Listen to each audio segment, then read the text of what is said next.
Have you ever wondered how to make your pastel paintings glow with vibrant energy? Well, today I'm sharing with you my secret sauce of using acrylic inks with beautiful colors to make it come alive. I'll also share with you a sneak peek of a new set of pastels that I'm curating. You'll also learn some of my secrets for painterly and impressionistic mark making, which will make this beautiful sunflower field come to life. I'm so glad you've joined me here in Monet Cafe Studio today, and here we go. Hello, beautiful artistic souls, and welcome into Monet Cafe Studio. I know I always say, I'm so excited to bring you this tutorial, but I am thrilled to be bringing you this lesson and information about a project that's near and dear to my heart. I am in the process of curating a set of pastels with a pastel manufacturer that I love. I love the people. I love the product. The company is Earthberry Pastels, and they invited me, it was a little while ago, to curate a set. And it's going to be 30 colors that I have chosen, I'll give you a little hint, to represent bright, happy, sunny scenes and landscapes. So I'm thrilled that you're here with me. I'm excited to share, and I will be sharing, of course, when the set is available. But you guys know I'm going to keep you posted on that. All right, here we go. This is my initial color palette. I do have quite a few Earthberry pastels already. They are the flat rectangular pastels, but I don't have their entire collection, so I had to substitute some other brands in here, and I will be color matching those to the Earthberry pastels.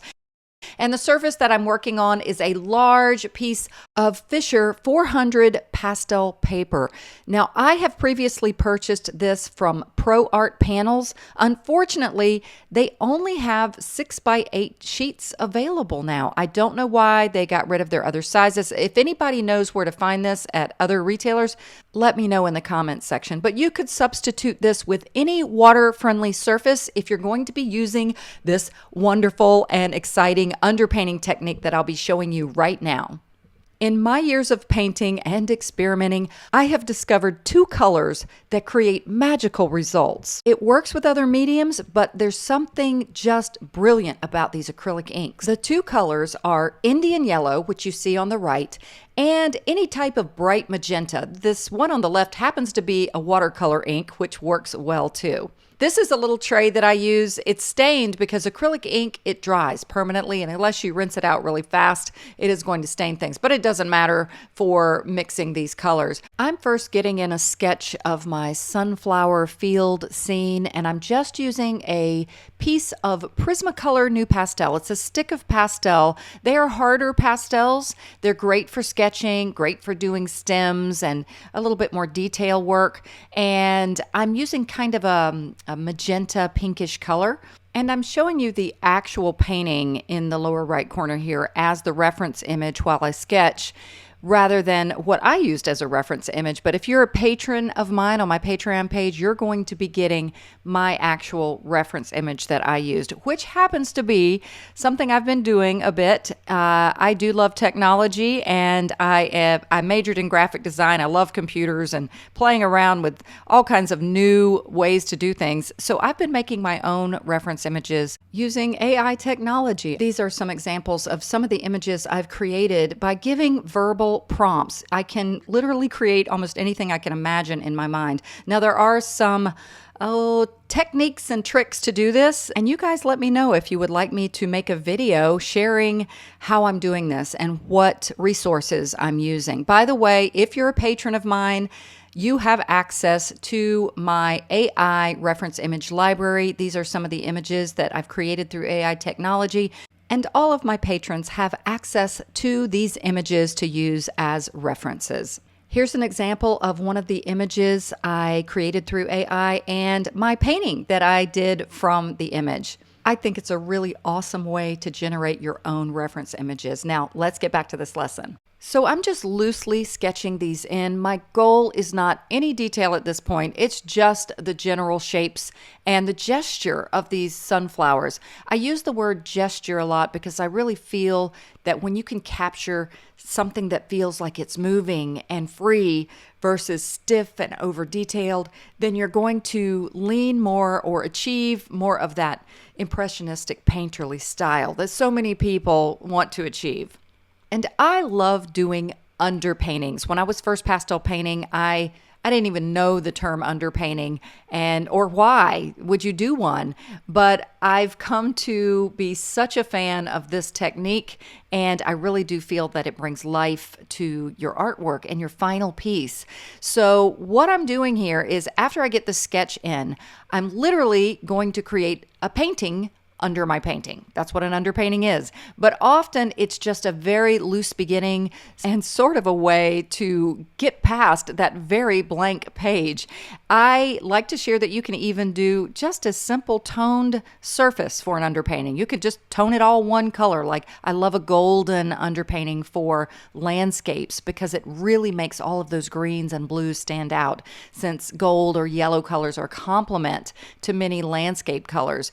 But I like to do an underpainting often that I already have such a foundation to get started, meaning a simple sketch, blocking in my general shapes, and then adding some beautiful color underneath my painting that is going to cause the colors to vibrate and to have excitement, which is what I'm doing with this piece. Now, you don't have to do a wet underpainting. You can use pastels of various colors and then just blend them. You can use any kind of a blending tool to blend them, but I'm going to do a wet underpainting. What I have here is just some water, a couple of brushes. One of them is a little bit wider. This is a large painting, so I'm using a large brush. I don't even know, this brush is so covered with paint, but it's kind of a smooth brush. Now, this other one is smaller, and I think someone mentioned in my video, it looks like a basting brush, like for basting turkeys. It might be. And I like to keep some paper towels handy just for controlling the water. Because the sky is the lightest thing in my painting, I'm going to go ahead and do a little wash of just plain water on the surface. And I'm using the large brush.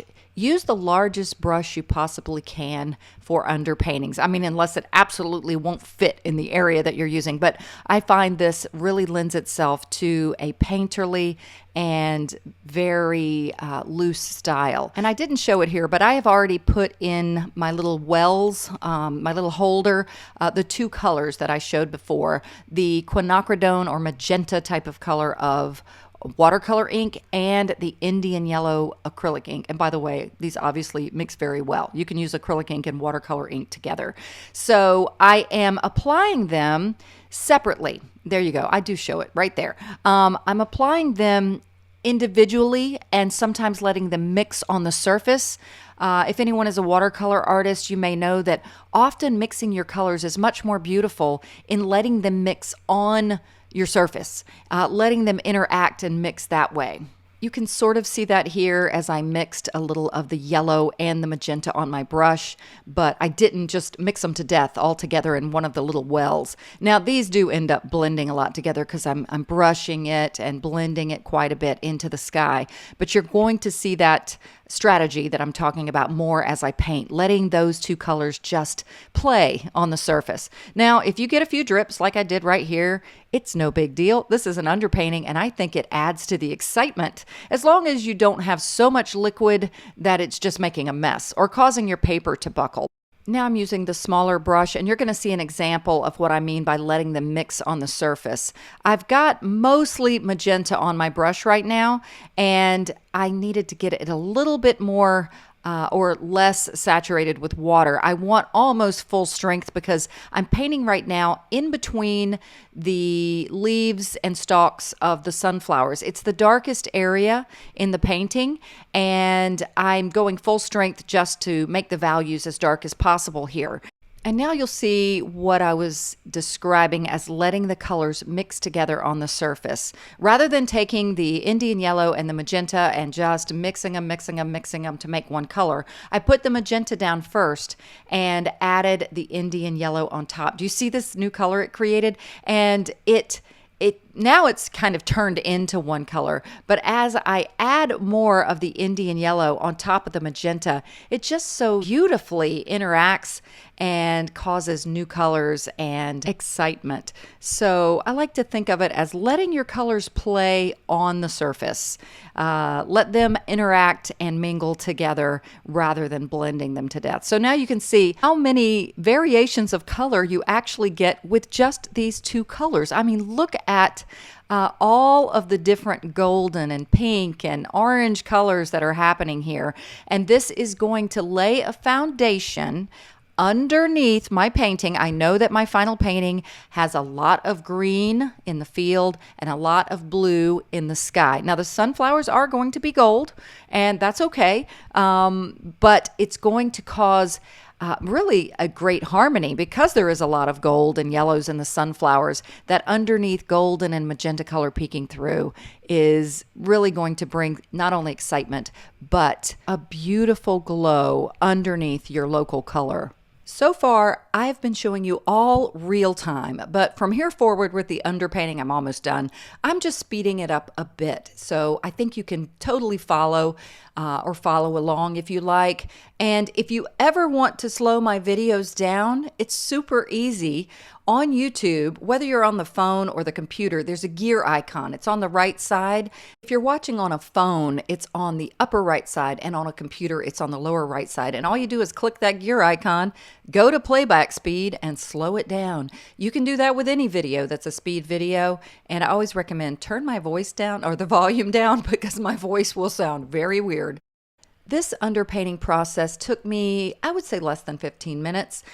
And the benefit of it, though, is how much you already have established to begin your painting. Not only do you have this beautiful, vibrant, complementary color underneath, but you have a roadmap already and a foundation. You've got your values already getting established. You've got your positioning of your elements, and you've got things really blocked in for a very loose and painterly beginning.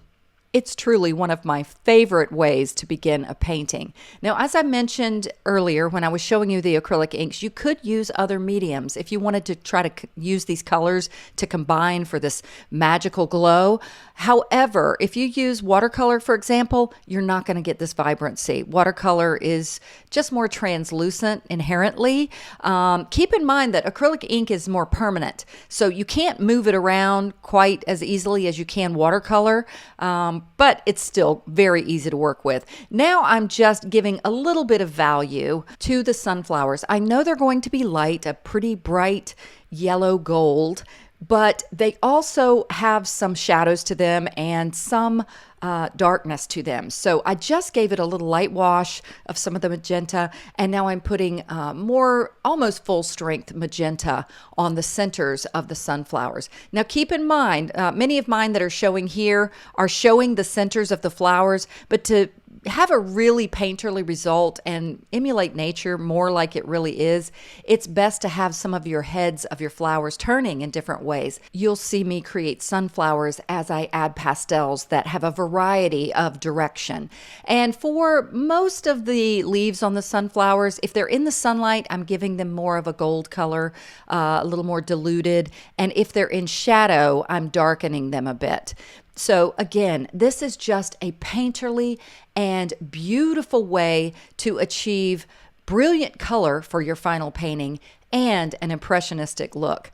Now, it will dry lighter. I went ahead and showed you my blow dryer process here, and you're going to see it lighten up. I'm going to zoom in here so you can see it dry. See how it's a little more lighter in value and a little more muted. Look at that. I mean, to me, I just like the underpainting. I love that beautiful melding of colors together. And I also love how my sketch, can you see how some of the marks from my sketch got diluted? Pastel will liquefy when you add water to it. So I'm excited about this beginning. And I was also thrilled at how beautifully many of these Earthberry pastels applied to this surface. The pastel application is going to be sped up substantially for the Monet Cafe YouTube channel, and for my patrons, it will be at much slower speeds with full commentary. But there's plenty of content on this video, even the public version on Monet Cafe Studio channel, and literally hundreds of other lessons available for free on my channel. But let me go ahead and tell you how to become a patron if you would like to do that. It's only $5 a month, which unlocks for you not only hundreds of lessons with extra content, but you also join my beautiful Patreon family. We have contests, I get to see your work, and it's just a beautiful, happy place. Now, while I got you here, would you go ahead and like this video? It really does help YouTube to share this video more often. Subscribe if you haven't already, and by all means, shoot me a comment. I'd love to hear what you have to say. And now, if you're a patron of mine, you're getting the full version of this lesson with much slower speeds and full commentary. But not to worry, Monet Cafe Studio and YouTube channel, you're going to get a lot of remaining content here as well. Here you can see how I am loosely blocking in the sky colors with a combination of cooler blues and warmer blues. I'm also going to have some clouds in the scene. I'm now blocking in the cloud shapes, just using this pretty little light pastel. Most of these have been Earthberry Pastels, by the way, and this Earthberry Pastel is the one that I'm using to block in my darks. The darkest areas in this painting were definitely in and around the sunflowers and kind of deeper down into the roots of the grasses. And of course, in the centers of the sunflowers. They are typically darker, but not like really dark, not as dark as this pastel. So I'm adding a little bit of this pretty reddish color. This one is not an Earthberry pastel. It is a Terry Ludwig pastel, a gorgeous, rich, orangey red color, and I'm going to be color matching that one with an Earthberries. I definitely want this color in my set. It's a lighter, almost a light neutral orange, kind of a middle value, and I'm using it to capture some light that's hitting on the centers of these sunflower heads, and it's really giving it more of a three-dimensional feel. And notice how loose and gestural my marks are here. When I was first starting with pastels, I would have tried to detail everything at this stage, so keep it loose. Now, here is a trick that I love when painting all kinds of things, but especially sunflowers. Typically, they're catching light on one side, up high, wherever the sun is hitting, and underneath or on the sides, there's often shadow. And purple is a great color to use to lay down first in the shadowy areas of the petals of the sunflowers, and then gradually layer your other colors on top gently so as not to totally cover up all of that purple. And it just makes the painting come more alive. I love that purple from Earthberry Pastels. It will definitely be in the set. Now, this is a gorgeous deep foresty green from the Earthberry Pastel collection. Definitely going to have this one in my set. It was great for getting in some of the darks in the roots of the grasses around the sunflowers and or the distant tree lines, especially those closer to the viewer. And here is a gorgeous green. It's a little bit of a neutral green, a tad cooler, which is why I'm putting it in areas that might be a little bit more in shadow. That's what happens to greens in more shadowy areas. So when my landscape area gets further back into the distance, that's when my marks get more horizontal, like a blanket of grasses. I love this green I'm about to apply here. It's a gorgeous green in the Earthberry collection. It's just beautiful. It's not too saturated, but it's warm, and it's great for flat areas in a landscape that are catching the light. Now, as things get further away, they do lighten up in a landscape. But now I'm using just a paper towel to blend my blocked in sky. Often I will blend some initial layers. I don't do a lot of blending later in a painting, but I switched from the paper towel to this little black thing you see here. It's a piece of pipe foam insulation. And I find that when I'm working on a pastel surface like this Fisher 400 or UArt or Luxe Archival, they're a little more gritty and the paper towel doesn't work as good. So I jumped ahead a little bit here. You can see how I'm using this pipe foam insulation to blend, and I'm blending directionally. If the grasses are tall, in other words, I blend vertically. If they're in the distance, I usually blend more flat. Now I've got that gorgeous, look at that pretty turquoisey blue, and it's great for distant mountains, for shadow shadowy areas, and so many things. I share a lot about this color over on my Patreon version of this lesson. So I'm getting a little bit more turquoise, the lightest turquoise at the bottom of the horizon part of the sky, and just lightening it up. That's typically what happens with a sky as it gets closer to distant mountains or trees, right at the edge of the horizon line. It was a little textural, so I just softened up that light area a bit and a little bit more of these distant mountains. By the way, I literally just take the pipe foam insulation and rub it on some paper towels when I'm switching from one color to another, and it usually works. I rub it kind of hard so as I'm not contaminating the color throughout my painting. You can see I added a little more dark at the base of that mountain. Now here is a beautiful light green. Just ignore that old woman who keeps jumping in my camera angle there. Oh gosh, I'm so glad I get to look at my art and not my face in the mirror all the time. You just gotta learn to get humble when you get older, otherwise it would drive you crazy. Now this is it's a yellow that leans a little bit green, and it was a little bit too light and too bright, too saturated, I should say. So was that other little green I used. So this is a little trick you can do.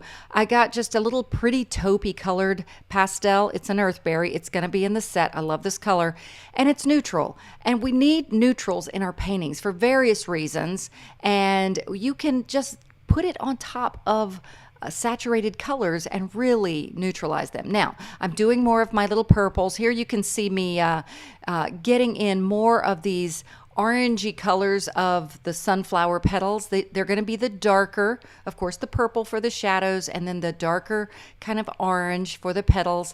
And then gradually you're going to see me layer some beautiful bright yellows on the sunny sides of these. Now this is a lighter value. It's not quite yellow yet. It's a brighter, lighter orange.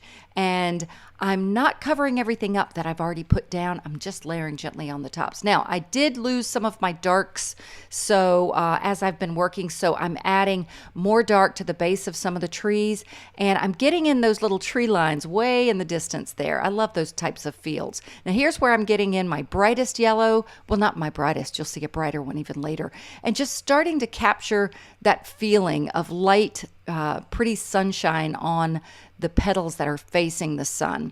This is that pretty green again. I actually put in the land, and now I'm just giving a little bit of highlights to the tops of the trees. And there's that pretty blue again that works great for shadowy parts of trees, for shadowy parts of grasses, or even on the shadow side of a rolling hill like you see. That color is fantastic.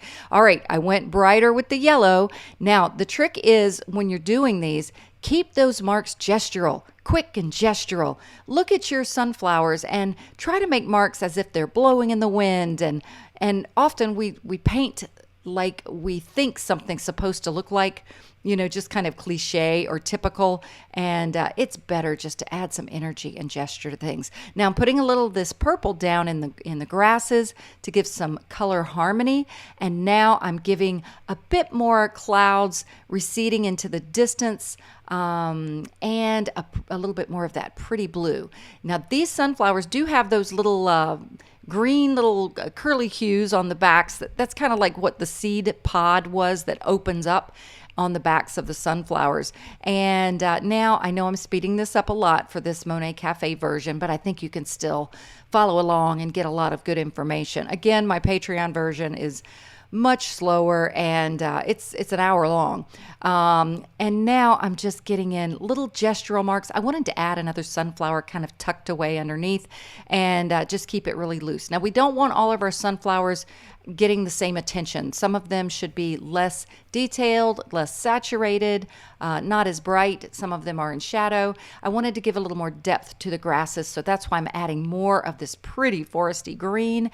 And here I am taking some sunflowers into the distance and just giving them a real gestural look. I'm making sure my sunflower heads are turned in different ways. Some of them just kind of looking kind of sad, drooping over. Some of them happier, looking more towards the sun. And now I'm just adding some stems to these sunflowers. The trick with them is to keep them gestural and loose and fragmented. They don't have to be a solid straight line, in other words. All right, I've gotten to my almost lightest yellow. I think I have one more that's even brighter.